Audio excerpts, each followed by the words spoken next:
నమఃశివాయ. గరిక లేకుండా గణేశుడి పూజ చేయం కదా. అసలు గణేశుడికి గరికకి ఆ సంబంధం ఏమిటండి?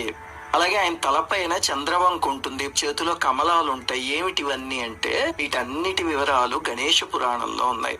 ఒకసారి దేవసభలో తిలోత్తమ నాట్యం చేస్తుంటే ఆ అందాన్ని చూసి యమధర్మరాజు చెలించిపోయాడు. ఋషులు దేవతలు ఉన్నారని చాలాసేపు నిగ్రహించుకున్నా సరే చివరికి కామపీడితుడై వెళ్లి ఆ సభలోనే అందరు ఎదురుగుండా ఆమెను కౌగిలించుకున్నాడు. తిలోత్తమ కూడా ఇబ్బంది పడింది.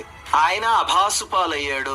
అందరూ నవ్వారు, అవమానించారు. వెళ్ళిపోతూ ఉండగా ఆయన రేతస్సు పతనమైంది.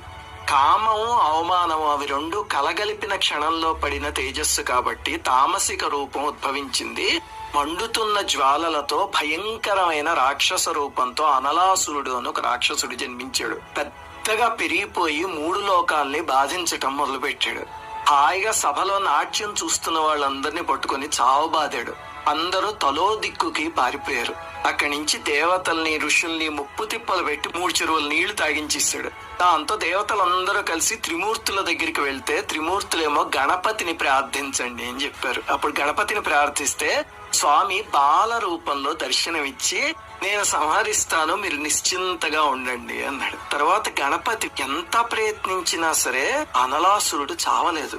ఎందుకంటే పుట్టిందేమో మరణానికే అధిపతి అయిన యముడికి. అప్పుడు ఇంక ఏం చేద్దాం అని ఆలోచించి స్వామి ఏం చేశాడంటే తన శరీరాకృతిని చాలా పెద్దగా పెంచి అనలాసురుడి కన్నా ఆశ్చర్యంతో చూస్తూ ఉండగా అమాంతం అనలాసురుడిని మింగేశాడు. అనలాసురుడు అంటే ఎవరు? అగ్ని. అంతే. మరి స్వామి శరీరానికి తాపం కలిగింది. ఉపశమింపజేయడానికి ఏం చేశాడంటే ఇంద్రుడు చంద్రకళని ఇచ్చాడు తల మీద ధరించమని. అదే మనం స్వామి తలపైన చూసే చంద్రుడు. ఆ తాపం కొంతవరకు శమించింది. తర్వాత బ్రహ్మగారు సిద్ధి బుద్ధి అనే కన్యలని భార్యలుగా సమర్పిస్తే వాళ్ళ సపర్యలతో కొంత వేడిమి తగ్గింది. తర్వాత మహావిష్ణువు కమలాల్ని సమర్పిస్తే స్వామి అవి ధరించాడు. అవే మనం గణపతి చేతుల్లో చూసే కమలాలు. ఆ తర్వాత 80,000 మంది ఋషులొచ్చి చల్లటి గరికతో స్వామిని కప్పారు. అప్పుడు ఆ తాపం పూర్తిగా శాంతించి అప్పుడు గణపతి వరం ఇచ్చాడు, గరికతో పూజిస్తే తప్ప నా పూజకి ఎప్పుడు పరిపూర్ణత ఉండదు అని.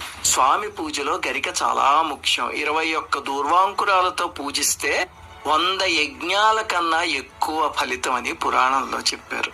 శ్రీమాత్రే నమః.